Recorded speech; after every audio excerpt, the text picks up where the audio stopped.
Assalamualaikum warahmatullahi wabarakatuh.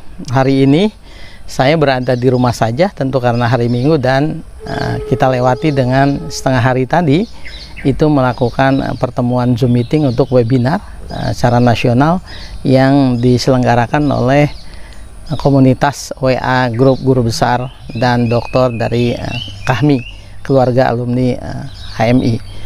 Kang Jana yang menginisiasi itu, dan tema diskusinya menarik karena berbicara soal beda pandangan antara teman-teman menyikapi soal laporan akhir hasil pemeriksaan Ombudsman Republik Indonesia terhadap penyelenggaraan tes alih status pegawai KPK.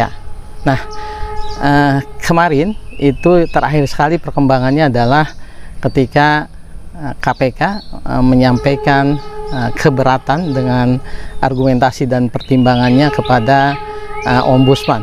Kemudian ditindaklanjuti oleh pejabat juru bicara KPK yang mengatakan bahwa keberatan ini sudah sesuai dengan peraturan perundang-undangan. Artinya ada peraturan Ombudsman yang mengatur mengenai kebolehan adanya keberatan terhadap laporan akhir pemeriksaan Ombudsman. Sahabat pembelajar, di bedah isu ini saya ingin mendekati dari perspektif filsafat hukum. Pendekatan filsafat saya pikir penting karena yang kita pahami bahwa ketika pakar-pakar hukum berargumentasi, ada pandangan jika ada 3 orang ahli hukum maka pandangannya bisa lebih dari 10 misalnya.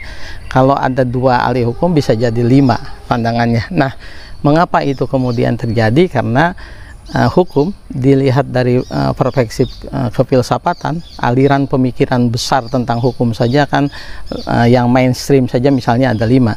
Ada pendekatan atau pemikiran hukum kodrat atau natural law, lalu kemudian ada positivisme hukum, ada aliran atau mazhab sejarah, ada juga sociological jurisprudence, dan ada pragmatic legal realism, serta banyak pandangan-pandangan lain yang bagian dari arus besar ini atau mainstream dari pemikiran hukum.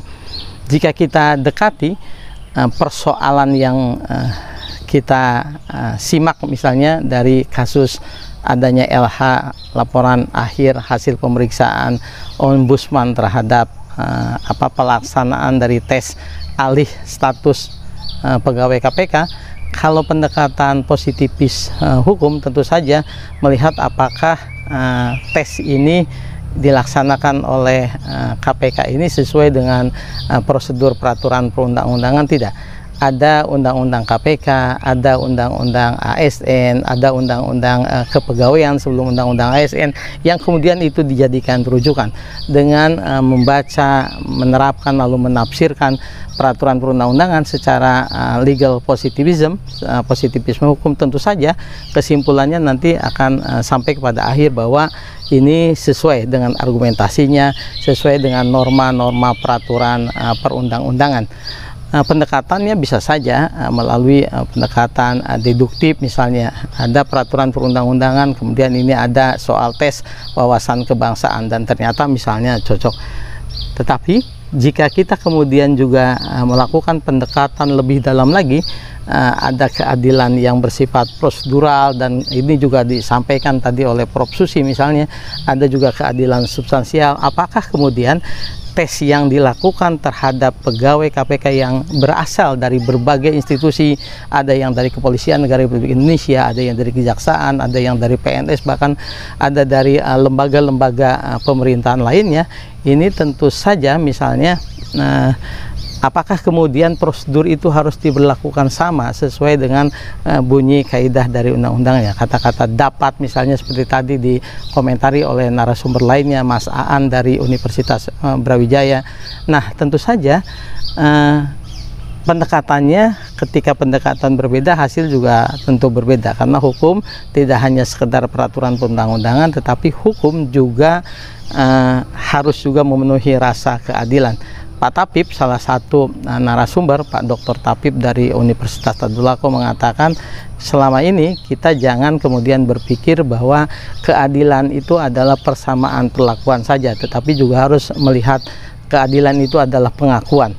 Adakah kemudian mereka-mereka yang sudah lama berkhidmat di KPK ini lalu kemudian diadakan tes, lalu tes ini sebagian orang mengatakan untuk menyingkirkan mereka dari KPK? Baru 2 atau 3 pendekatan saja maka hasilnya bisa menjadi beragam. Saya pikir kemudian bagaimana solusinya itu? Solusinya tentu saja sebagai akademisi kita boleh menggunakan pendekatan atau kita bisa menggunakan pendekatan dari aliran pemikiran hukum manapun, tetapi tentu saja hukum tidak semata-mata norma yang tertulis, hukum juga harus mengikuti rasa keadilan di tengah masyarakat. Saya tidak bermaksud mengomentari pandangan dari Prof. Nur Hasan, narasumber Prof. Susi, kemudian Prof. Aidul Fitri, Pak Dr. Muhammad Tafib, dan Pak Dr. Mas Aan dari Universitas Brawijaya. Saya hanya menyimpulkan dan juga menambah dengan berbagai referensi yang saya baca. Saya pikir ada baiknya menyimak langsung juga bagaimana 3-4 jam kita berdiskusi dengan para guru besar dan senior saya melalui channel YouTube-nya Kang Sujana Sulaiman. Kita bisa simak itu bersama-sama setelah menonton video singkat saya ini. Sampai bertemu di bedah isu berikutnya dari halaman rumah di hari Minggu. Saya menyampaikan salam sehat. Assalamualaikum warahmatullahi wabarakatuh.